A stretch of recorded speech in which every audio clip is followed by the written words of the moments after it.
नमस्कार दोस्तों। Agnivesh coaching classes के यूट्यूब चैनल पर आप सभी का एक बार फिर से बहुत बहुत स्वागत है। मैं आज इस वीडियो में आप सभी को नया टॉपिक वायुमंडल से जुड़ी हुई काफी महत्वपूर्ण जानकारियों को बताऊंगा, जो कि विभिन्न प्रतियोगी परीक्षाओं की दृष्टि से काफी महत्वपूर्ण है, कि जैसे TET, super TET, C TET, army, railway या अन्य जितनी भी प्रतियोगी परीक्षाएं हैं। ये चैप्टर जो वायुमंडल है ये बहुत ही ज्यादा महत्वपूर्ण है। इससे संबंधित अक्सर प्रश्न पूछे ही जाते हैं। तो मैं आज आपको वायुमंडल से जुड़ी छोटी से छोटी और बड़ी से बड़ी जानकारियों को बताऊंगा। यानी ये वीडियो आपके लिए बहुत ही ज्यादा इंपॉर्टेंट है। इस वीडियो के अंत तक बने रहिए, मैं आपको इससे जुड़ी हुई सब जानकारियों को बताऊंगा। आइए सबसे पहले हम वायुमंडल देखिए।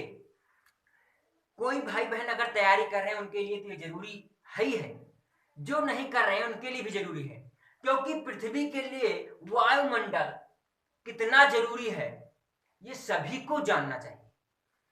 तो वायुमंडल के अगर हम अर्थ को देखें, आइए सीधे हम टॉपिक पर बात करते हैं।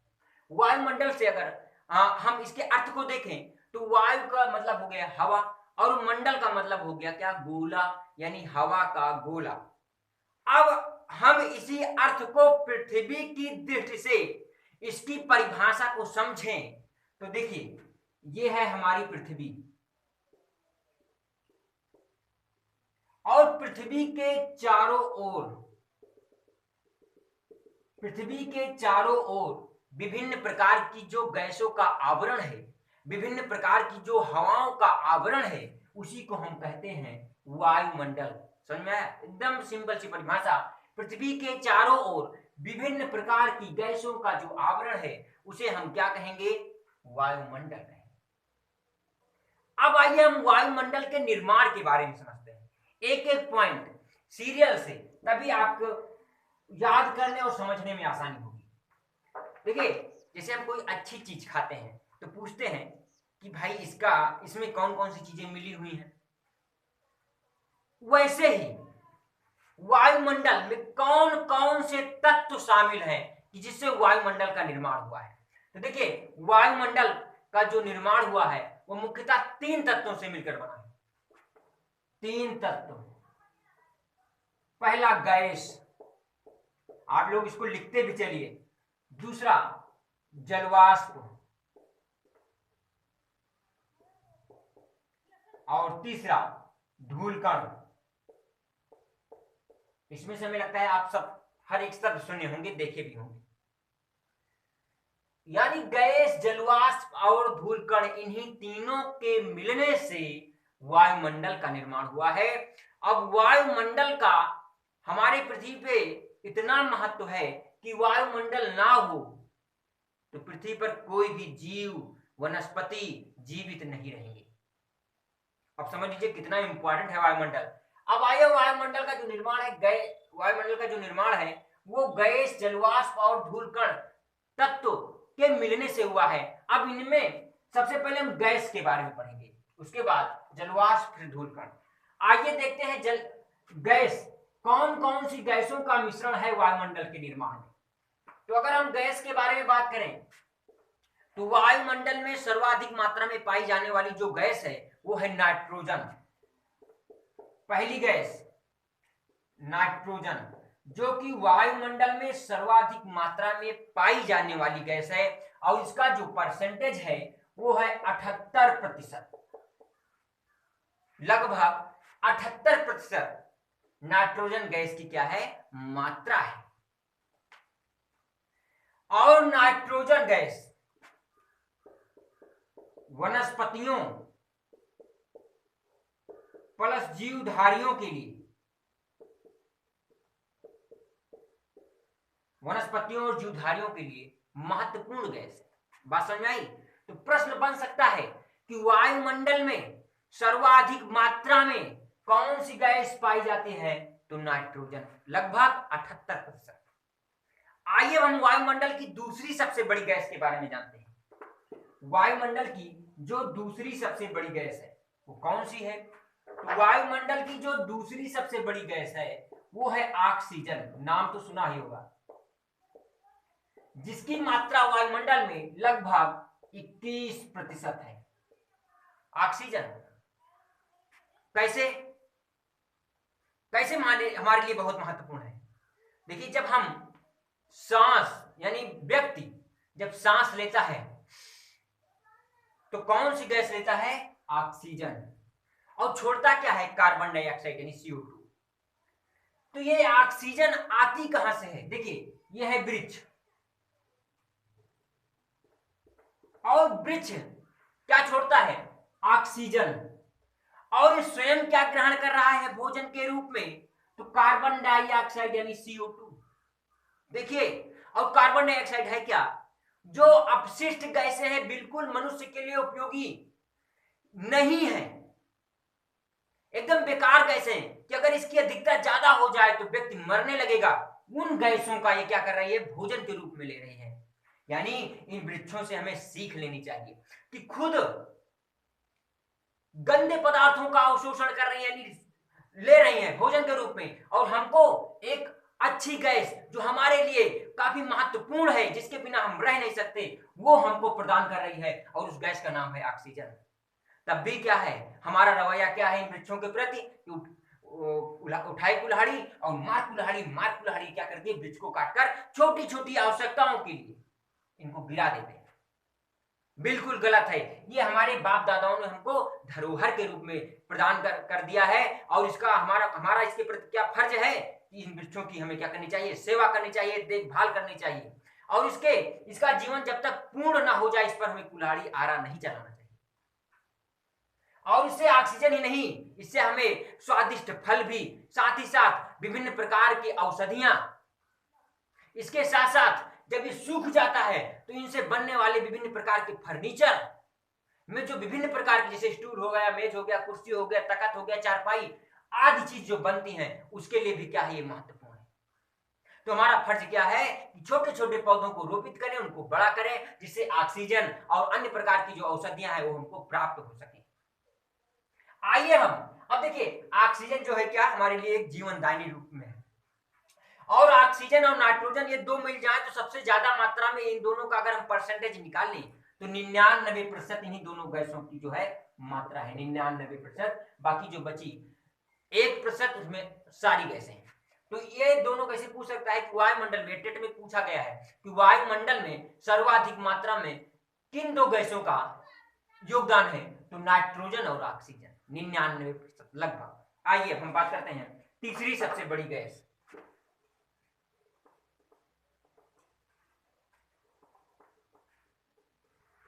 जो तीसरी वायुमंडल की जो तीसरी सबसे बड़ी गैस है वो है आर्गन,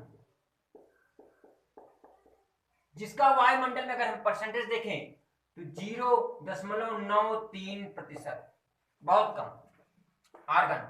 और आर्गन गैस ये एक अक्रिय गैस है। कौन सी गैस है? अक्रिय गैस। अक्रिय गैस किसे कहते हैं? अक्रिय गैस हम उसे कहते हैं कि जो अन्य गैसों के साथ कोई रिएक्शन ना करे, कोई रिएक्शन ना करे, उसी को हम क्या कहेंगे? अक्रिय गैस। यानी अन्य गैसों के साथ अपना समायोजन ना कर पाए, उन्हें हम क्या कहेंगे? अक्रिय गैस। और कुछ और अक्रिय गैसें हैं, जैसे हीलियम और नियान, क्रिप्टन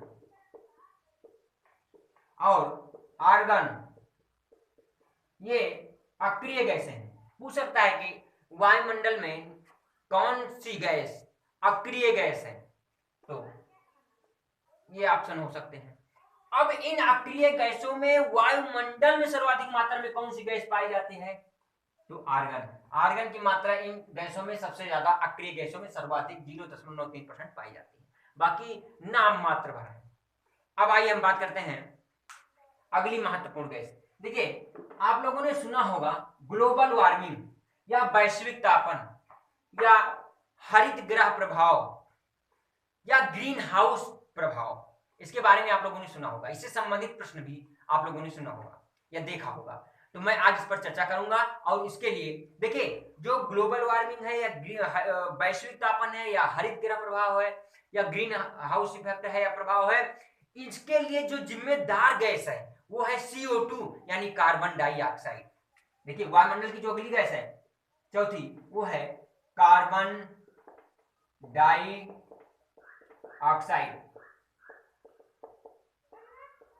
जो वायुमंडल में बहुत ही कम 0.03%,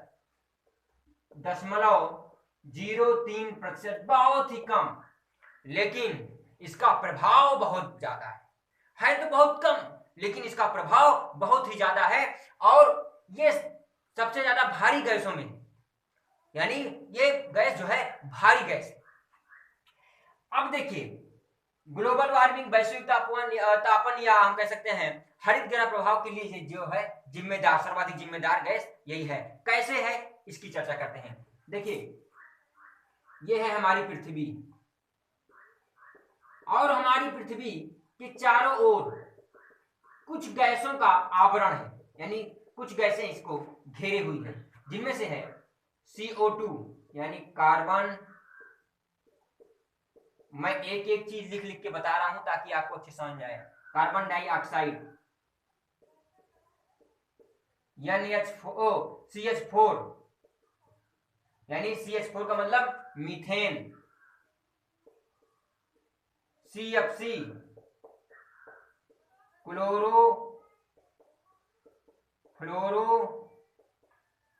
फ्लोरोकार्बन। इन गैसों का जो है पृथ्वी के चारों तरफ क्या है, ये इसको घेरे हुए, पृथ्वी को घेरे हुए है, CO2 CH4 और CFC। अब ध्यान दीजिए ये है सूर्य, सूर्य से दिन के समय कुछ लघु तरंगे इस परत को भेद कर, जिसको हम लघु तरंग को हम सौरिक विकिरण कहते हैं। क्या कहते हैं? सौरिक विकिरण। ये लघु तरंगे इन परत को यानी CO2 CH4 और CFC जो गैस है इसको भेद कर बिना रुकावट किए हुए ये क्या करती है, पृथ्वी पर जाती है दिन के समय, और रात्रि के समय पृथ्वी इसी ऊष्मा को फिर से वापस कर देती है और फिर यही परत जिसमें CO2 CH4 और CFC जो गैस है ये क्या करती है, इसमें रुकावट पैदा करती है, कुछ समय के लिए इसको यहां पर क्या करती है, रोक लेती है और फिर इसके बाद क्या कर देती है, छोड़ देती है। तो जब ये दिन के समय जब आती है तो ये जो परत है कोई रुकावट नहीं पैदा करती, लेकिन रात के समय जब पृथ्वी पुनः इसको वापस इस ऊष्मा को वापस करती है तो यही परत क्या करती है, इसमें रुकावट पैदा करती है कुछ समय के लिए। फिर यही चीज क्या कहलाता है, हरित गृह प्रभाव कहलाता है। यही इसका गुण क्या है, हरित गृह प्रभाव। और ये जो इसका एक औसत तापमान, पृथ्वी का एक औसत तापमान बना रहता है 15 डिग्री सेल्सियस। इन्हीं क्रिया से, ये जो क्रिया है ये मानव के द्वारा नहीं, ये अपितु ये ईश्वरीय देन है, प्रकृति के द्वारा ये बनाई गई क्रिया है और इसी से पृथ्वी का एक संतुलन बना हुआ है, हम लोगों के रहने के लिए एक संतुलन जो है बन चुका है। अगर ये प्रक्रिया ना हो तो देखिए क्या होगा, यानी अगर यही ऊष्मा पृथ्वी पर 100% में आ रही है, यानी सूर्य की किरण दिन के समय 100% आ रही है और रात्रि के समय यही पृथ्वी क्या कर रही है, इसको 99% में वापस कर दे रही है, 1% रोक ले रही है पृथ्वी ऊष्मा को, तो धीरे धीरे पृथ्वी पर ताप बढ़ेगा और पृथ्वी बन जाएगी क्या, आपका गोला। मान लीजिए यही ऊष्मा सूर्य की जो ऊष्मा है दिन के समय पृथ्वी पर 100% ऊष्मा दे रही है और रात के समय पृथ्वी इसको 101% में वापस कर दे रही है। कितने?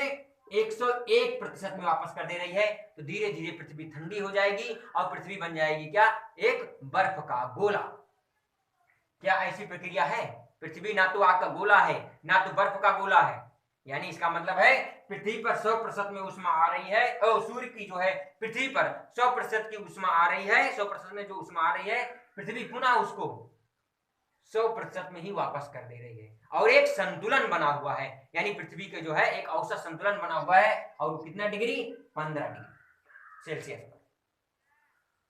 ध्यान दीजिए यही जो CO2 CH4 और CFC जब इन्हीं की ये मानव द्वारा उत्पन्न की हुई गैसें हैं, कैसे अभी मैं बता रहा हूं, CO2, CH4 और CFC जब इनकी मात्रा ज्यादा हो जाएगी वायुमंडल में और इसकी परत क्या होगी, धीरे धीरे मोटी होती चली जाएगी, तो क्या होगा, तापमान बढ़ेगा। और तापमान बढ़ने से क्या होगा, इसका प्रभाव जो है क्या होगा, तापमान जब इसका बढ़ेगा तो क्या होगा, ग्लोबल वार्मिंग जो है ये प्रक्रिया कहलाएगी जब इसका ताप बढ़ेगा।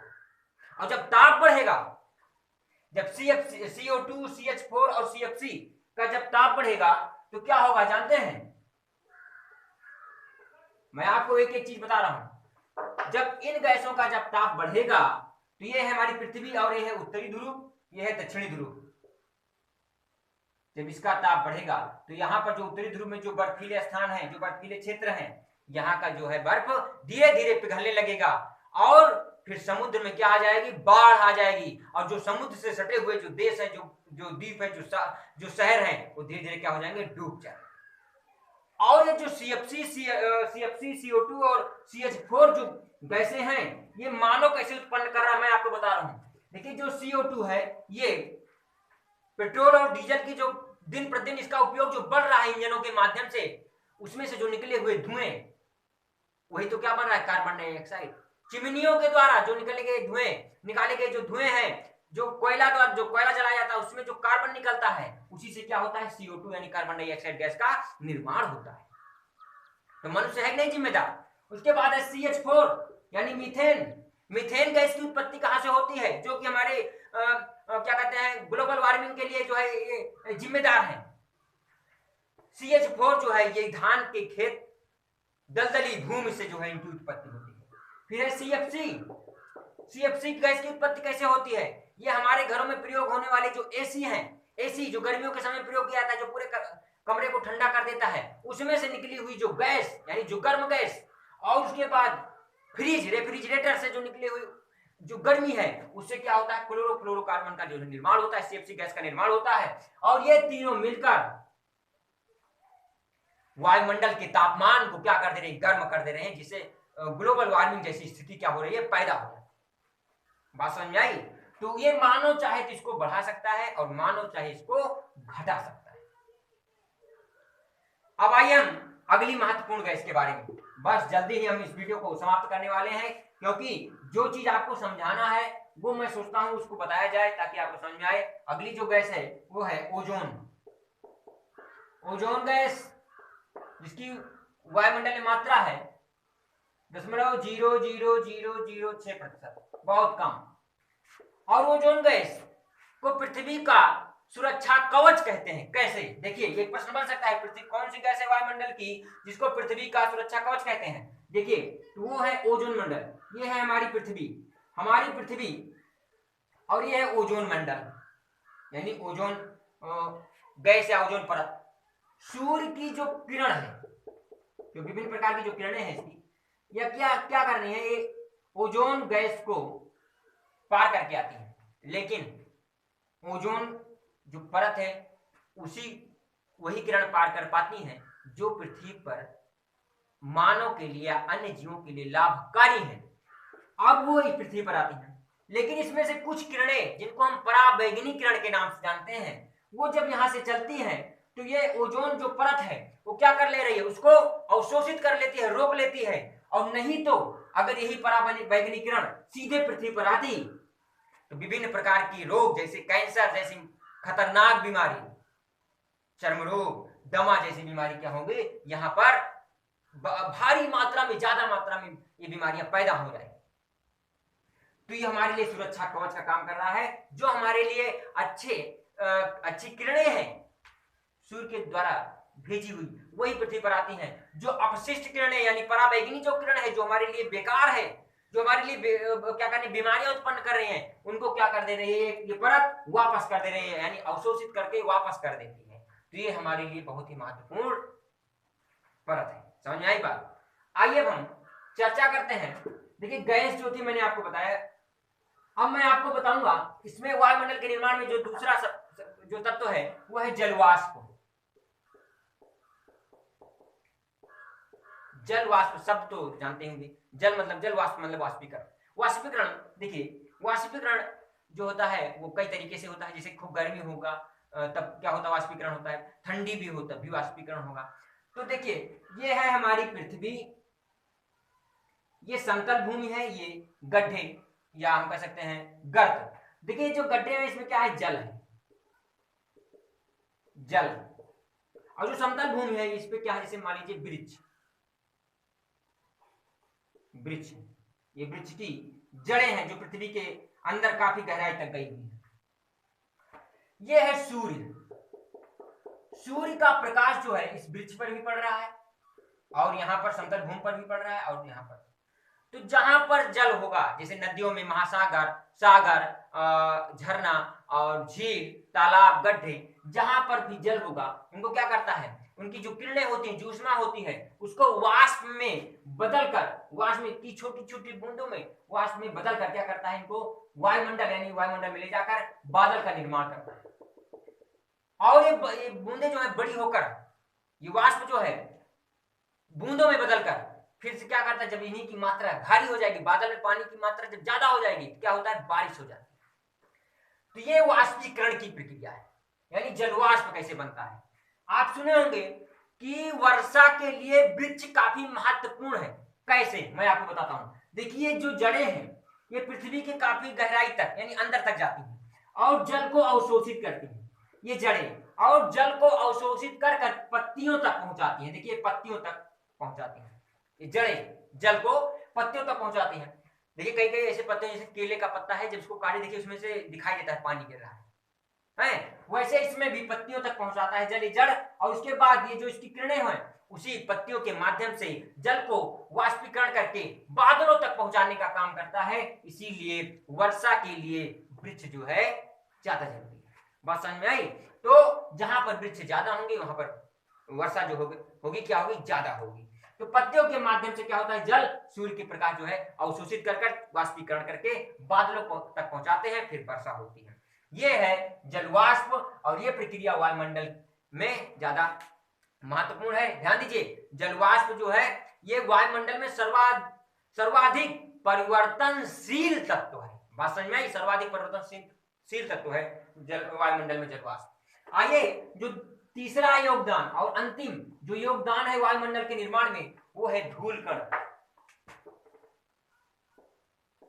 धूल कण, धूल कण के बारे में आपको बता दूं कि जो धूल कण है ये वायुमंडल के निचले भागों में अनेक अशुद्धियों में से एक ये भी है। वायुमंडल का जो निचला भाग है वहां पर कई अशुद्धियां पाई जाती हैं, जिनमें से धूल कण भी है। जैसे भी धूल खूब तेज चल रहा है, मतलब कि उड़ रहा है धूल, और देखिए हमारी आंखों में पड़ जाता है तो क्या कहते हैं, कोई अशुद्धि मतलब कि अपशिष्ट पदार्थ जो है हमारी आंखों में पड़ जाता है, धूल या धूल के साथ छोटे छोटे जो कण होते हैं, जो धूल के जो छोटे छोटे कण होते हैं हमारी आंखों में पड़ जाते हैं, तो क्या होता है, बुरा लगता है, दिखाई नहीं दे पड़ने लगता है कुछ देर के लिए। तो यही क्या है, अपशिष्ट पदार्थ। ध्यान दीजिए इसका निर्माण कैसे होता है, वायुमंडल में कैसे अपना योगदान रखता है। देखिए धूल कण जो है वो मरुस्थल में जब हवाएं चलती हैं तो हवा के साथ क्या होता है, धूल के कण ऊपर चले जाते हैं। झील या महासागर में जो नमकीन पदार्थ हैं, वो रासायनिक जो लवण है वो हवा के माध्यम से, वाष्पीकरण के माध्यम से क्या होते हैं, वो भी ऊपर चले जाते हैं। तो वहां से भी धूल कण का निर्माण होता है। ज्वालामुखी के उद्गार से, वाहनों के चलने से क्या होता है, धूल कण का जो होता है निर्माण होता है, और ये हवाओं के साथ काफी ऊंचाई तक वायुमंडल में चले जाते हैं। और ये इंद्रधनुष जो बनता है, देखिए बरसात के समय में, तो ये धूल कण और साथ साथ में जलवाष्प, इन दोनों के माध्यम से इंद्रधनुष का जो है निर्माण होता है, हम लोग जो देखते हैं। साथ ही साथ सुबह के समय सूर्य का लाल होना जब उदय होता है, और शाम के समय जब सूर्य अस्त होता है, उस समय जब लाल होता है, इन्हीं धूल कण और जलवाष्प का उसमें मुख्य योगदान है। इसी के कारण क्या होता है, सूर्य का लाल होना, और क्या कहते हैं, इंद्रधनुष जो बनता है उसमें धूल कण का और जलवाष्प का योगदान है। तो इन्हीं सबसे मिलकर किसका निर्माण होता है, वायुमंडल का निर्माण होता है। आप इस वीडियो को एक या दो बार देखेंगे तो बहुत अच्छे से समझ में आ जाएगा। काफी इंपॉर्टेंट वीडियो है, इसको आप अपने दोस्तों के साथ शेयर करिए और ज्यादा से ज्यादा लोगों के पास भेजिए। एक बार देखेंगे तो आपके लिए काफी महत्वपूर्ण बन जाएगा। और ये जो इसमें जो ऐसे शब्द हैं जो आपके परीक्षाओं में अक्सर जो पूछे गए हैं, जो प्रश्न पूछे गए हैं, उसके लिए आपके लिए कारगर सिद्ध होगा। मिलते हैं अगली वीडियो में, किसी अच्छी चर्चा के साथ। तब तक के लिए आप लोगों का बहुत बहुत धन्यवाद। जय हिंद, जय भारत।